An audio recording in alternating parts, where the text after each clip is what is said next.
let's jump into Mark Zuckerberg's transformation into whatever the hell this is, the metaverse. So we touched on this briefly last week because last week it was a rumor. The scuttlebutt was that it was coming. I actually wasn't expecting it to come out the next week. I thought it might have been like a month or two's time, or maybe he might have waited until next year. It's a bit of cynicism around the timing. You know, he's obviously banging his chest that no, we were thinking about this months and months and months ago, and it's just coincidental that it happens to come out at a time when there's a lot of bad press about Facebook. That I have no doubt that it wasn't something that he hatched overnight to deal with bad press, but at the same time, I could imagine a fortuitous scenario where someone, either himself or maybe someone in his marketing area, might have said, you know what, if you go with this right now, it might help. Yeah, well, you know, it's sort of the Facebook way, whichever way you analyse it. I mean, you know, and doesn't matter anyway. I mean, I'm sure Facebook's been thinking about it ever since Google became Alphabet, but the timing, as you say, is everything. Yeah. You know, and I guess despite the fact there's been a lot of talk about it now, and the fact that, you know, it's a new era for Facebook, and, you know, there's so many new opportunities for investment in Facebook, I guess, or ways for Facebook to make money. But what does meta really mean? Yeah. If you're not already using Oculus, what does it mean? And, you know, is it a group or a range of products, or is Facebook actually going to reinvent Facebook? I should say Meta really going to reinvent Facebook as a metaverse entity. And then I guess that's, to inform the rest of the discussion, I guess, because a lot of the discussion, even in interviews with Zuckerberg as well, talking about, you know, ideas presented in science fiction in the past where you could effectively walk into a 3D digital environment, have your avatar and interact with things. We've certainly seen that sort of idea presented in science fiction before. I think, I don't know, I guess maybe a recent example being Ready Player One is like a good example of that, like film-wise, that if you want to get a visual idea of something like this, that might give you an idea. But it's interesting that I guess the broader aspect to it, just sticking with that science fiction that turns into reality idea, is that I think in previous examples where that's happened with that sort of transition, that what ended up becoming reality actually wasn't predicted exactly the way it was in the sort of science fiction realm. And that's what I'm wondering about this sort of metaverse concept that he's going with, is that we've seen this idea of having a digital avatar and interacting in a digital environment, but how does that actually translate into what people will do? And something that maybe I want to maybe pick up later, but we'll get to this part first, is there might be a reaction where people don't want to have anything to do with it as well, and you know, you can joke about Facebook's, you know, a lot of people don't like Facebook anyway, but just taking the concept of what it is that they're trying to do, they might also not want to, still not be interested in doing it anyway. So, I mean, that's the bit that I find interesting in this whole discussion, is how is this practically going to integrate into what we're doing? For me personally, I don't know about you, I can imagine that there might be certain practical applications for this. Okay, the pandemic happens and the borders slam shut. I want to have a coffee in Paris. Maybe I can put the goggles on, log into my account, and maybe I could have that experience. Maybe. But living in it, I find that if it goes that far, I find that a little bit disconcerting, to be honest. Well, it's interesting. Let's just start with the use case. So if I'm playing World of Warcraft or one of the Middle-earth multi-user games, you know, it makes sense for me. I'm immersed in there. I'm playing. I've got a quest. You know, I've got money that I'm trading in there to buy items, etc., etc. So there's a use case there. There's a value proposition for me to spend my money in that world because I'm into the game. And they're virtual universes, they're metaverses themselves, you know. But when we look at Facebook, if you're just going to create an avatar for real life and go and have that coffee in Paris, to me, that's starting to get a little bit in the world of 3D filmmaking. You know, like, yeah, is it nice? Yes, it is, you know, but how much do I really want it? I mean, we had 3D, every film was in 3D a few years ago. I'm not seeing too many in 3D now. Is that maybe because we're just not going to cinemas, or is that because no one actually cares? And I think that's the question. Look, we've already had Second Life, which is now released, almost 15 years ago, I think.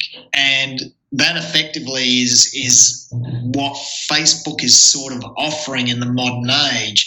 True, what Facebook will offer 15 years on will be far deeper and richer experience than Second Life ever could be. But, you know, what's my mission? Just to have an alternate life. And I think you'll find that the things that attract people to an alternate life are things that generally as a society, and I'm talking about monetize as well, that generally as a society we probably don't like very much. So these things are already going on Facebook as well, by the way, but this is just probably, if you want to be cynical, in some ways a deeper experience for Meta to make money from the nefarious goings on Facebook. And I think for me, it's curious that it's Facebook Meta now making the announcement that they're going to be doing this thing. I'm sure all the other tech giants are potentially looking at 3D environments, 3D digital environments as well. But for me, I'm seeing a disconnect between Facebook, its mission, its ethos, what it's about, what you do on Facebook, and that type of experience. So for me, I could see, I would think, I don't know, maybe Microsoft or Google could create an environment like this because they have a more generic approach to creating an environment because, you know, okay, Google's, you know, making money off you through ads, but it's sort of generic. You know, it could be anything they could create for you as long as they make the ad revenue. Microsoft would be creating platforms that you could interact with. But all that, like Meta's history through predominantly Facebook is social. And given the trajectory of that environment over the last 10 years, I just don't see how it's an attractive option unless it's dramatically overhauled in some way in terms of whatever this experience is going to be. Because, you know, if I'm only going to be going into a 3D Facebook, if that's the end game to all of this, I don't want to be in 2D Facebook. So why do I want to go into 3D Facebook kind of thing? Well, I think that's what I was alluding to before.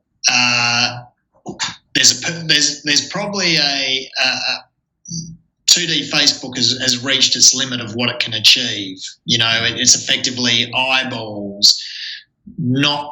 There's a transactional element to the eyeballs, but not in the same way that an avatar can get. But the real thing is what are you going to do if you can do it anonymously? If you can trade anonymously in a 3D environment as an avatar, as yourself, but maybe with a different identity. And I think that's actually, you know, you can put a premium, a price premium on that experience. And that typically isn't for people that can go out and do what they want to do in public view. Yeah, I guess that's just sort of what I'm hinting at. Indeed. And I guess, you know, I'm also just thinking about the experience itself. So if this is like going to be, if you end up getting lost in this 3D digital environment all the time, is it becoming, I mean, the vocabulary doesn't really match this, but it's almost like it's becoming a nation state in itself with, you know, Mark as, you know, the president dictating from on high. And that, I actually find that disturbing to me.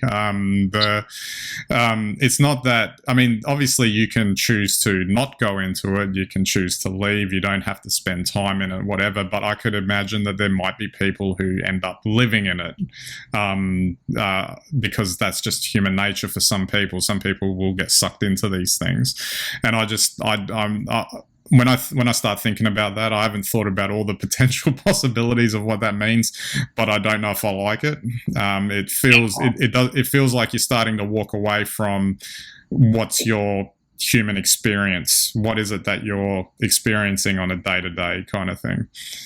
Look, I think there are a number of attractive options that Facebook can give to us as individuals to experience, as you said, different parts of the world when we might be locked down or unable to travel, to meet people, So I think, okay, I'll give it that there in the future that there could be some very positive things that could come from this, but by the same token, I mean, it has been said that, perhaps if Zuck has realised that he can't be president of the real world, well, then he'll just be president of the meta, verse. And you can extend all these sorts of things. And then exactly as you're saying, suddenly it becomes a bit of a cult, really.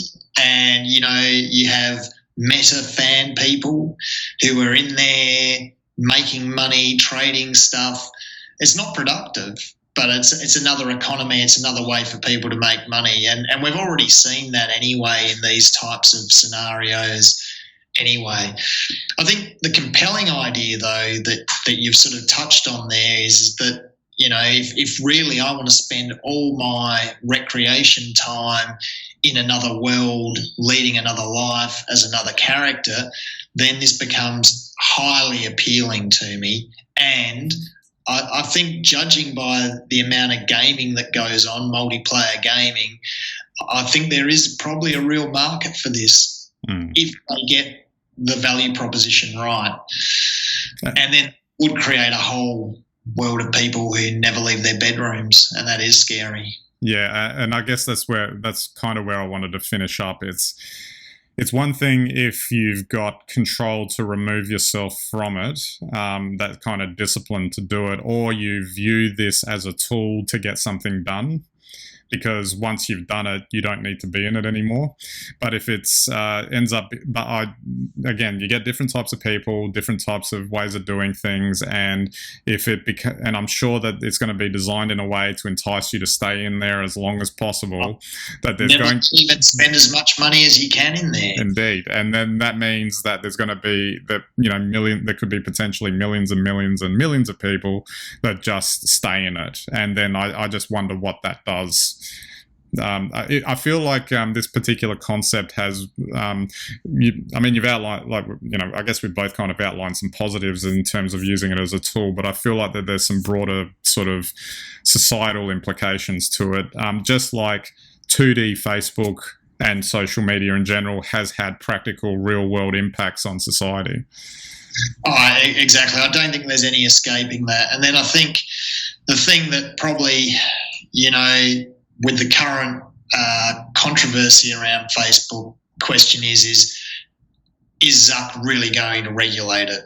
So if you're actually going to create avatars of real people who are able to simulate real activities, to the point where they might as well be doing them, then do you need some sort of security force or some sorts of regulations within the metaverse to prevent people doing that, using false identities to trade things they shouldn't be trading? What about if people murder other avatars and then just close their account? What happens then? Yeah.